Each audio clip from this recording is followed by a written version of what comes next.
While it's not yet curable, research suggests that with early intervention you can delay the onset of arthritis. So for more, we're joined by nutritionist Susie Burrels. Thanks for joining us this morning, Susie. Now, Body and Soul today is looking at this very issue. They've developed an anti-arthritis diet. Can we really use food groups to ward off arthritis? What is it, anti-inflammatory foods? Is that what? Absolutely. What we know is there's certain foods that promote inflammation in the body and there's certain foods that can buffer and even reduce it. So getting the right balance of those foods is really important on a daily basis for all of us when it comes to inflammation, but specifically, particularly rheumatoid arthritis, there's good evidence to show there's certain foods to avoid and certain foods that you can really bump up to reduce the daily effects of pain and inflammation. Okay, well, can you take us through what some of the foods are that help ward it off first? Well, naturally you want things that are rich in antioxidants, omega-3 fats, so particularly the oily fish, the sardines and the salmon. And yes, you would suggest supplementing with fish oil, very, very powerful at boosting up those good fats in the diet.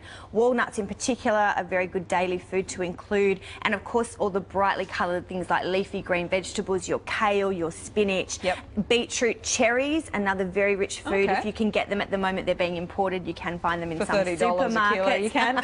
But 10 cherries a day has been shown to reduce the inflammation, so very powerful intervention food.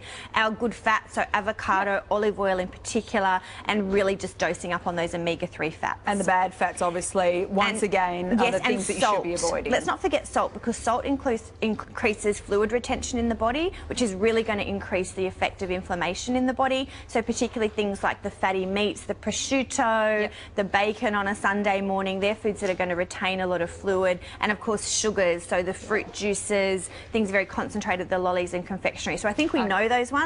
The key things for clients to remember is really dosing up on the good fats on a daily basis, and you should have a really powerful effect from that. Thank you very much for that, Susie. Well, they just described my breakfast just then with all the things I should have. So, delighted, Sal, that you did that excellent interview with Susie Burrell. Yeah, Thank not you, quite as guys, professional as our last interview with Susie Burrell. Exactly.